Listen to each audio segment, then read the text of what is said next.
Testing out the Bella egg cooker today. It comes with different trays so you can cook eggs in a few different ways. We're going to be hard boiling the eggs today with the hard boil tray. We just add a little bit of water. It comes with its own measuring cup. Add in the egg tray, plug it in, and then you can see I'm going to add the eggs pointed side down as per the directions, and it holds 7 eggs. And our eggs are farm eggs, so they're a variety of sizes and they all fit really nice in there.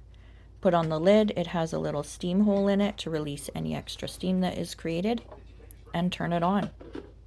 The tray inserts are dishwasher safe and the warming element is completely sealed and easy to clean. The eggs cook for 10 minutes and then it beeps. I turn it off, open it up carefully. You always have to be careful of steam as it could burn you. The eggs were still warm when I took it out to show you how easy they are to peel.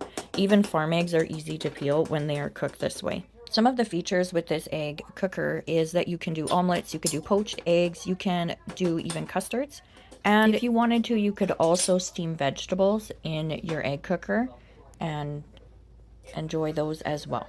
Look at that nice yolk, no gray around the edges. I'm very pleased with this egg cooker.